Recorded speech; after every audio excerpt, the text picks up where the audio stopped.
kooti wabikoo gaafa rakkinaa Dobo konna kooti gaaddisaa koo lafa onaa Guyyaa muddama kooti fira dursee kan dirmatu Dhokataa yaada kooti gad fageessee kan hubatu Baay'insaa gaaddisaa qoraattiidha innaniitti maqee darbee naan taane Doona boqochiisu keessi koo gaafa dadhabee Chabakoo dhiibbachuu barbaade dhaqee nama sabee kanaa miidhamni saba keetti ta'uurraa inni keessaa natti caalaa Abikoon si godhadhaa sichi naaf hin ta'u namni Gooftaa koo gara kee dhufaa sitanii hirkadhaa'anii Abikoon si godhadhaa sichi naaf hin ta'u namni Gooftaa koo gara kee dhufaa sitanii hirkadhaa'anii Jireenya Haayoo koo bara dheeraa si wajjin mari'adhaa Gooftaa koo icciitii koo zinnoomsu gad fageessee sitti maddaa Jireenya Haayoo koo bara dheeraa si wajjin mari'adhaa Gooftaa koo icciitii koo zinnoomsu gad fageessee sitti maddaa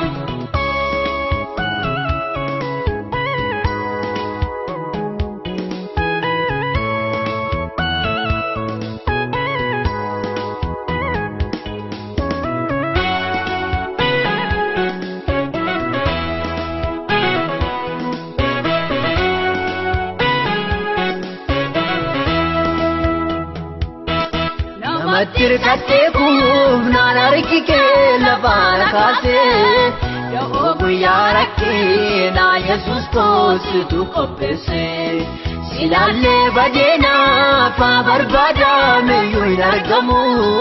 Harkisa jaalalaa keebi malee anoo hin yaadatamu Gooftaa koo harkooluun sitti gaalaa danda'ee kophaan jiraadhu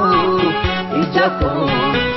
Raketan ulfuudhaa ittaan jajjabin argadhu Baroota kan baay'ee abdaadde gaafadhee wajjinan dhabee Miltoon koo warraan wajjin adeemu nagadamee gaafan dadhabee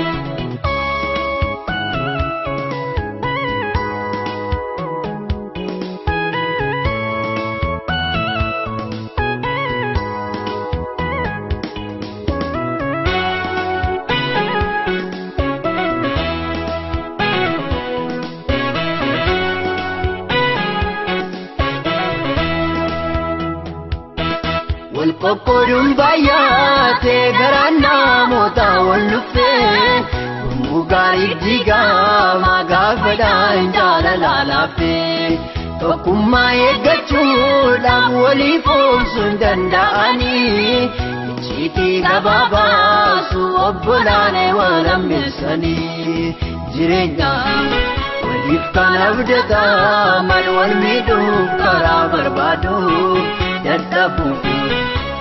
walii gammaaduu kiyyoo kaaniif wal gaaduu Hinaaffaa keeffachuun guddaatee walirratti ka'uun baay'eedha Gatamu ajjechaa obbolootaaf sababiin wal isaaniidha Abdii koo yeroo hundumaa